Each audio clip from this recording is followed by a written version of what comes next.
Tatu, Hana alikuwa akiomba moyoni mwake, midomo yake ikiwa inacheza, lakini sauti haikusikika. Eli akafikiri alikuwa amelewa. Sema kwa jina la Yesu. Roho ya kulizoea. Roho ya kulizoea. Napoenda nyumbani kwa Bwana, watu wananiona mtu wa kawaida, wananiona mtu wa masengenyo, wananiona mtu wa chuki, wananiona mtu wa dhambi. Sema kwa jina la Yesu, hautanizoea, hautanizoea. Unaniacha kwa jina la Yesu. Tunazungumzia kuhusu maombi. Maombi tunaomba, lakini sisi wenyewe hatuonyeshi kile ambacho tunafanya. Kwa hiyo Biblia inasema kwamba Hana alipokuwa anaendelea kuomba, Eli alienda akachunguza mdomo wake. Maana Hana ninaamini kwamba kile kinafanya kuhani anaenda kuchunguza kinywa chake, kuna maana mwanamke alikuwa anapenda kunong'oneka. Kuna maana mwanamke alikuwa mtu wa masengenyo. Kuna maana mwanamke alikuwa anaenda mbele za Mungu na alikuwa na tabia fulani. Kwa hiyo hakuwa na ile moyo wa kumwagika mbele za Mungu. Kwa hiyo mtu wa Mungu hiyo siku alishangazwa, ikabidi kwamba aje achunguze, aangalie kinywa cha huyu mwanamke leo kuna nini. Haleluya. Kwa sababu huyu mwanamke alikuwa mtu ambaye ana machungu mengi, ana huzuni mwingi. Kwa hiyo Hana alipokuwa anakuja mbele za Mungu akiwa na mume wake, na ndivyo kwamba wakati watu walikuwa wanaomba, mume wake Elkana na Penina na watoto wake walipokuwa wakiomba, Hana hakuwa anaomba, alikuwa anachukia hali ya maisha yake. Na Eli alikuwa anamfahamu, maana alikuwa anachunguza kama mtu wa Mungu, na alikuwa anamjua akija kanisani. Nina maana kwamba wewe unapokuja kanisani hapa, unapokuja kwenye maombi, ama unapokuja kwenye ibada, kiongozi mwenye anahubiri ama mchungaji wako anakufahamu vyema sana. Kuna watu hapa mimi nawaamini, hamjasikia kuambia, lakini mtu akiniuliza leo unaweza na kutembea na nani saa hii? Unaweza na kudumu na nani saa hii? Usishangae kuacha. Nikachukua mtu ambaye haujafikiria. Kwa nini? Wakati nasimama hivi, wakati mchungaji anasimama hapa kwenye madhabahu, akituangalia wakati anapeana neno, wakati anasema tuombe, wakati anasema tufanye kitu fulani, kuna mwenye anatambua. Kwa hiyo Eli alikuwa anatambua Hana kulingana na udhaifu wake ambao alikuwa nao. Kwa hiyo hiyo siku alishangazwa na huyu mwanamke amekuja leo na anaomba, anaendelea. Kwa hiyo Eli akashangaa kuna nini kwa huyu mwanamke. Leo akaja kumchunguza, akapata mwanamke ako anaomba. Haleluya. Aliacha mkiwa hapa, ujue wanakufahamu vyema. Bwana asifiwe sana. Na ndio maana Biblia inasema kwamba wachungaji watakuja kutoa hesabu. Watatoa hesabu kama vile walikulinda, kama vile walikusaidia, kama vile kwa nini? Kwa sababu hao watu wanakujua vizuri sana. Shangwe mimi nakujua hata kabla hujaniambia. Biblia sijakaa na wewe. Hata mimi nakujua vizuri sana. Unakaa kando mbalimbali, wewe kaa chochote. Mimi nakujua vizuri sana. Hakuna mtu hawezi ni. Hata nikikwambia sasa hivi kusimamisha nianze kukwambia, utashangaa ushangaa useme ndio mama. Na sitakaa na wewe kumaliza, lakini vile tunavyokuja mbele za Mungu, vile tunavyojifanya, vile tunavyoomba, vile tunavyojileta, vile tunavyojipeana kwa Mungu. Mimi kama mwalimu ama mimi kama ambaye nimepewa kuhubiri leo, nakufahamu vizuri sana. Hapo sasa kuna kitu tunaweza kuficha. Kama unasumbua ndio ndio ndio hapo sikushindwa. Kama wewe unakusumbua ndio ndio unashumbua. Kama wewe unaleta shida ndio unashumbua. Huyu mzee takushia kwa kupeleka huko pale huko. Amen. Haleluya. Mimi najua vizuri sana. Mimi hawezi nificha chochote. Huyo mbele analala, hawezi nificha chochote. Mimi kila muda mchache nimekaa na wewe na kufahamu vizuri sana. Kama naweza enda na wewe mahali ama siwezi enda na wewe mahali. Yasita mimi nakufahamu vizuri sana. Najua nguvu zako, najua udhaifu wako.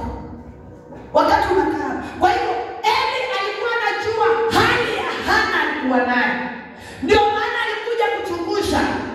Leo kuna nini? Huyu mwanamke si kawaida yake. Kumekuaje leo anakuja na kuendelea na maombi?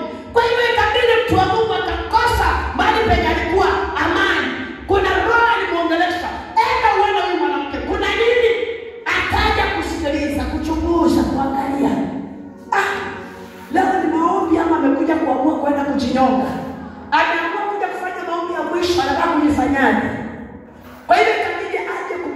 kumsikiliza Hana. Bwana asifiwe sana.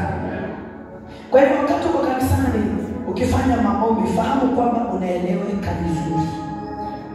Kama Mungu anakuona, basi Mungu anatumia mtumishi wake kuona sana. Haleluya. Mtu yeyote kama anaimba hapa, anajua wale watu wanamsupport. Mtu yeyote kama anasimamia program hapa, anajua vile tu tunamwangalia, anajua huyu niko na yeye, huyu amesikia vibaya, huyu anaelewa vizuri sana. Maana wakati unasimama mbele za watu ukirudia, unafahamu wale wanaenda na wewe, unafahamu wale ambao umebaki. Wale ambao wako na wewe, wale in fact mtu anaweza kusoma mawazo yako vizuri sana akiwa hapo. Ule Filipi mimi namjua. Yule acha kukaruke tu. Filipi namjua vizuri. Hata leo tukifika mbele za Mungu, Mungu aniulize unaitwa Filipi, nitamwambia Mungu maneno yote na Filipi. Baka Filipi asimama asema maana uko unaniambia. Siko nakwambia na ulikuwa unaambiwa kwa neno. Bwana asifiwe sana. Ulikuwa unaambiwa kwa neno. Kwa hiyo neno linapokuja, lichukue neno kwa neno kwako. Anza kulitumia ile neno. Lifanyie kazi. Tembea nalo. Mwambie Mungu nisaidie. Hili neno nataka likae ndani mwangu. Tuendelee soma mstari wa 13.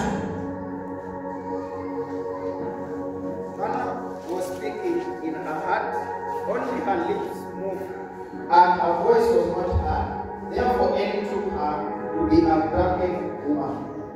Biblia inasema Hana alikuwa akiomba moyoni mwake, mdomo yake ikicheza cheza, lakini sauti haikusikika. Eli akafikiri kuwa amelewa. Hana alikuwa anaomba moyoni mwake.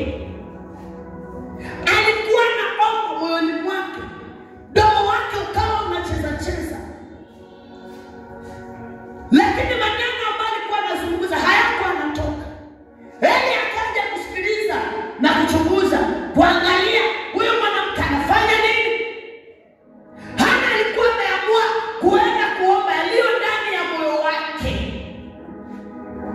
Mwandishi wa Zaburi 42 anasemaje?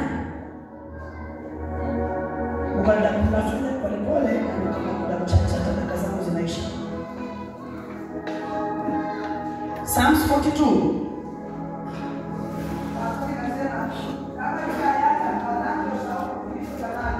Kama vile ayala aioneavyo shauku vitu vya maji, ndivyo nafsi yangu ikuoneavyo shauku Mungu. Ndivyo nafsi yangu ya kuonea shauku Mungu. Kama vile ayala aioneavyo shauku vitu vya maji, ndivyo hivyo nafsi yangu ya kuonea kiu Mungu. Hana alienda mbele za Mungu kwa maombi, maana nafsi yake ilikuwa inamwonea Mungu kiu. Ilikuwa iko na njaa na Mungu.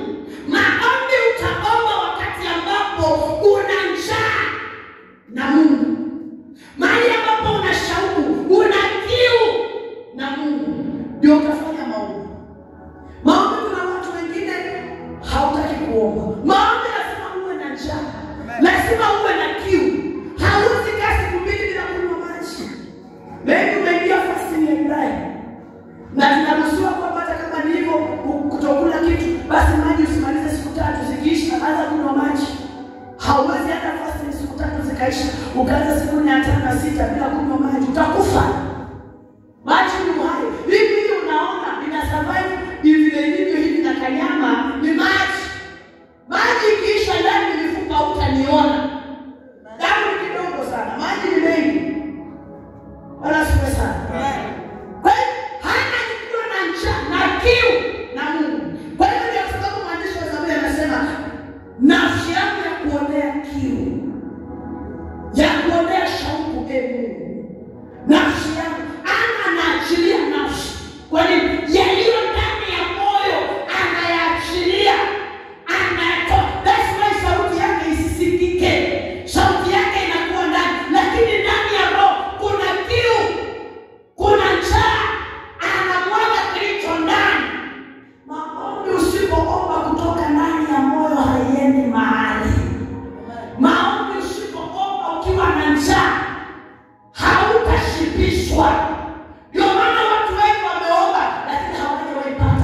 majibu ya maombi yao.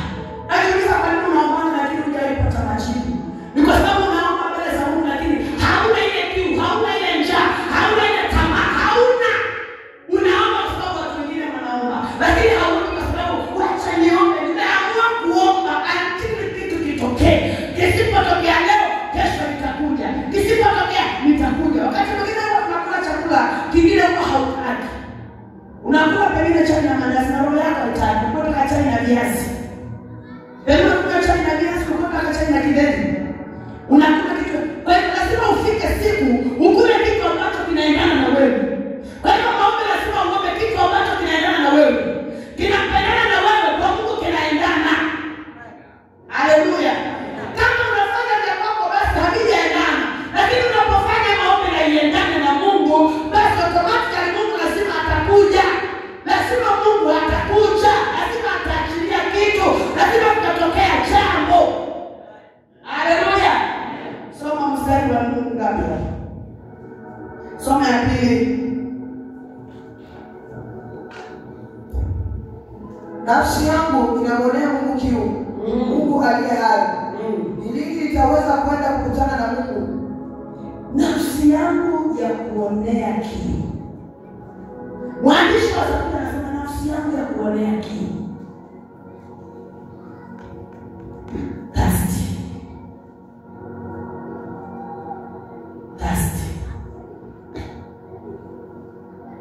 Na anajiuliza kwamba ni lini nitakwenda nikutane na Mungu wangu? Ni nini kabisa? Ni saa ngapi nitamaliza shughuli zangu nikafunga nikatafuta Mungu? Maombi lazima wewe ujenge appetite. Wewe uwe na haja ya kwamba nitatoka saa ngapi mahali nilipo, nataka kuomba. Uwe na haja ya kufanya maombi. Haleluya. Sio tunasukuma kuomba.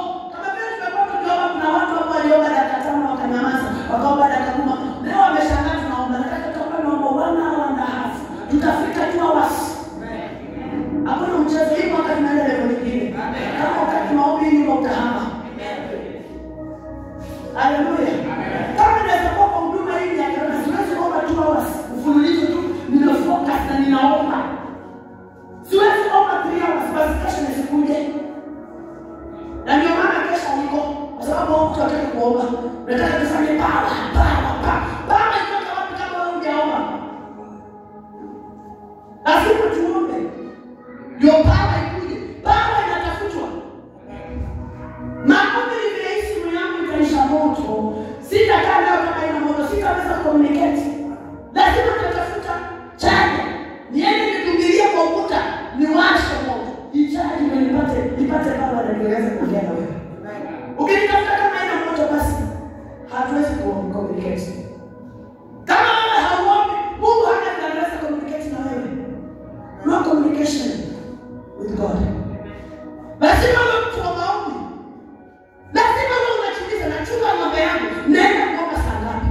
Na ni mashaka, ndio saa ngapi? Niko nauza mtumba hapa, naona kuomba saa ngapi? Niko hapa na palilia, naenda kuomba saa ngapi? Nachunga watoto, nitaomba saa ngapi? Mwandishi anaandika anasema, nafsi yangu ya kuonea kiu. Hebu ni lini nitakapokuja mbele zako? Anatamani kwenda mbele za Bwana. Anatamani kutafuta uso wa Bwana. Anatamani kuomba. Maombi ni tamaa. Natamani ile nguo. Natamani ile mshuko. Natamani ile nyumba ni tamu. Natamani ile gari.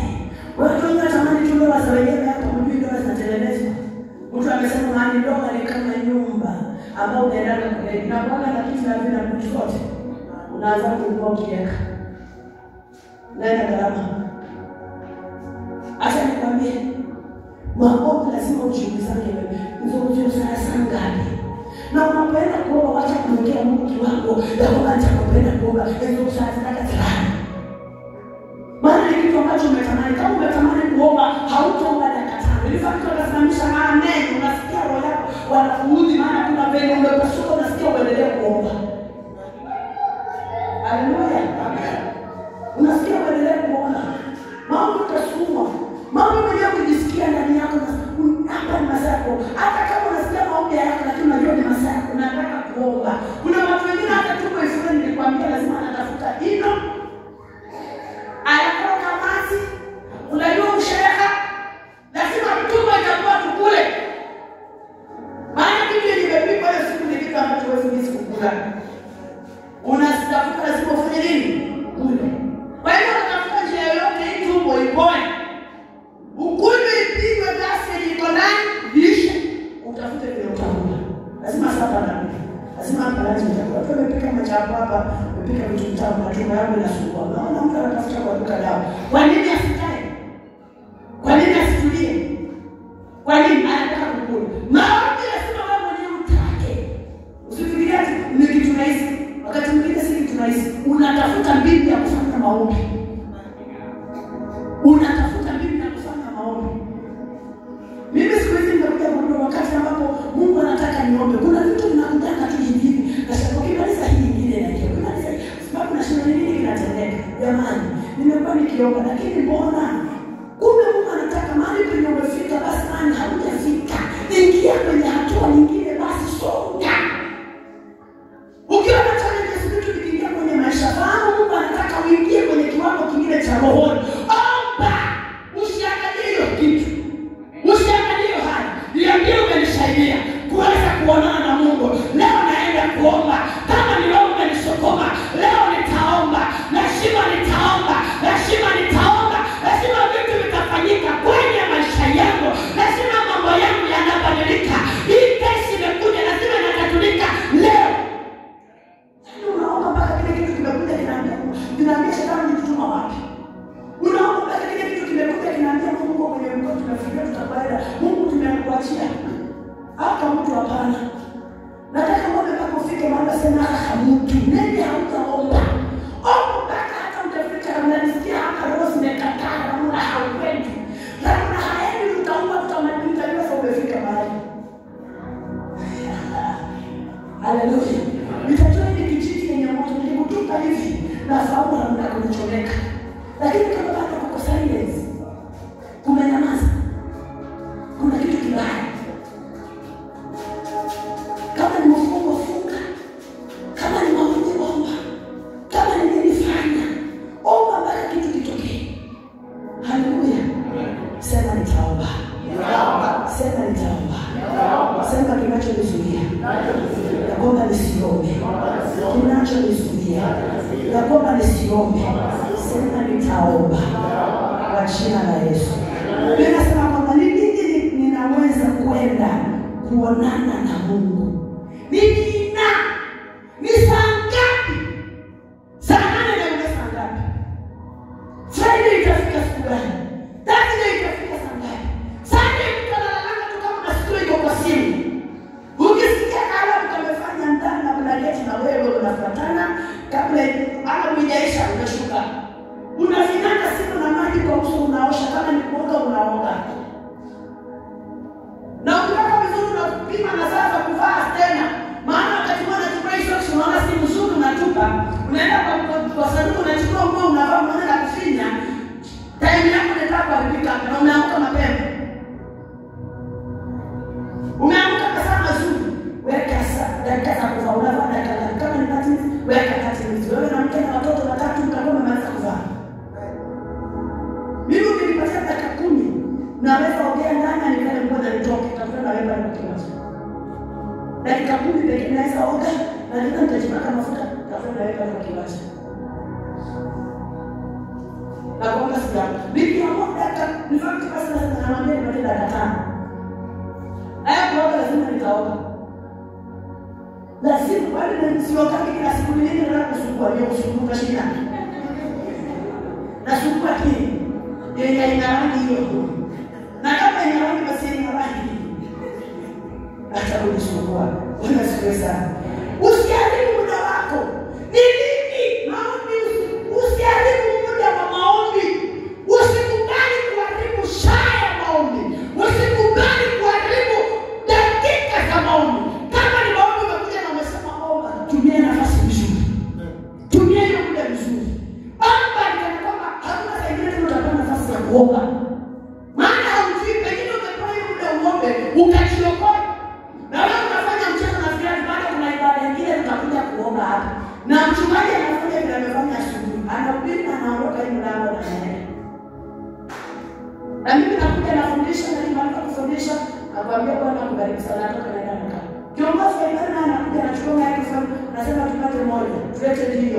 imeisha. Akikuja mchungaji anachukua, anaanza kuhubiri. Tukimaliza anafanya maombi ya kumaliza. Umeomba saa ngapi? Na pengine nyumbani kwa unaenda hautapata muda wa kuomba. Hii ndio nafasi pekee. Kama kuna siku mimi sitaki kuchezea hizi madaka za masaa ya asubuhi. Maana sijui sasa kuanzia Monday sijui. Kama kuna siku mimi sitaki kufanya nayo mchezo Jumapili. Maana kama kuna siku nitafanya appointment nimebuku hii. Alafu kama kuna siku nitaongea mambo yangu yote ninaongea leo. Hii siku zingine ni mambo ya kupitiana tukana kushukuru. Maana imeshatendeka. Mungu anakuinua. Maana shughuli ni nyingi, unataka kutoka, unataka kwenda wapi? Unataka kwenda simu, unataka kwenda dakika fulani na kwa fulani.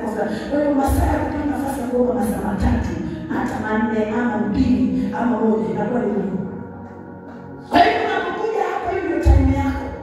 Umeacha ng'ombe, umeacha watoto, vitu vingine vyote umefungia. Uko hapa kama ng'ombe. Haleluya. Bwana Yesu asifiwe sana. Bwana Yesu asifiwe. Na pia ukiwa hapa na watoto una amani kwa sababu Asha anatembea kule nje. Hata enda pengine nje ya gate. Atatembea hapa vile naona mwingine akitembea hapa Esther. Anaenda kufika pale na ndugu kuchungulia mama yangu yuko hapa ndani ya nyumba. Kwa hiyo anakuja anapata umezama huko maombi. Umekuja na mtoto una relax. Bwana asifiwe. Kwa hiyo nataka niseme hivi. Ukikaa jiulize ni nini? Ni saa ngapi? Kwa la leo pia utapata wapi nafasi? Yaani siku isiishi kama ungejiuliza ni swali, utaomba saa ngapi? Maana mambo yako unaweza panga na ukaenda ukaifanya. Bwana maombi usifanye ukanda ukafanya. Na ndio kitu cha maana kwenye maisha. Ni mambo yako unaweza ukafanikiwa bila maombi. Lazima ufanye maombi utakapofanikiwa. Maombi itakushi ni mambo yako. Kama kuna mtu utapata utaipata kupitia kwa maombi. Maisha yanasumbua kwa nini? Wewe si kama Mungu amekuita moja lakini hutaki kuomba. Umekuwa shughuli, anaruka hapa na pale. Au unaruka tulipa vitu vya vizuri mpaka chini utakapochua kuomba, utafuta Mungu. Mungu ataingia maisha yako. Bwana siwe sana. Usije kama mtu. Pengine na Mungu watu sisi ndio shida. Mungu anataka nafasi na Mungu alikwambia kidole hivi kuna shida. Mungu alikwambia kidole hivi kuna shida. Baki lazima utakuwa discipline. Kuna vitu lazima utaacha. Kama ana, kuna mambo lazima niache. Maana yeye alidhani kama kameleo. Lakini ilikuwa ni kwamba ni maombi. Kuna vitu lazima utaacha. Kuna maana kwamba hana alikuwa na leo. Alikuwa na leo kuharibu stress, kwa lazima mpe pombe. Anataka kumfanya nini? Mle mrefu wa kusahau maskini wake. Hata alikuwa na leo kwa basi kusahau mkasa wake. Alikuwa na leo hata kusahau matusi na mkeweza. Alikuwa na leo mkeweza kimwangalia na tena tumata kiongea maneno mengi na anaenda kusema na lala za kupika. Mume wake aenda kule kwa watoto. Lakini siku ya kwenda kuomba ilibidi ameacha na mambo ya pombe ya kulewa. Nilikuwa naitwa mama Kalewa. Mama Kalewa hiyo siku ilibidi aache kulewa. Maombi lazima kuna vitu utaacha. Ndio utafanya maombi. Kuna vitu utajitenga nazo, ndio utafanya maombi. Kuna watu lazima watakuondoka kwenye maisha, ndio utafanya maombi. Kuna rafiki lazima utatengana, ndio ufanye maombi. Kuna familia lazima watakukataa kama mtoto wako, kama mwana wako, kama jamaa yako, ndio utafanya maombi. Lakini kama wewe unaingia na watu wa kweli, kama wewe bado ni jamaa yako hiyo, unasema wewe ni ndugu yetu wa damu. Basi mtu anayefanya hivyo ndio Mungu anashika kwa kuonyesha ndugu wako. Nitendeni utadabiri kwa siku zote baada ya utakapogundua wewe ni upande gani. Haleluya. Sema kwa jina la Yesu.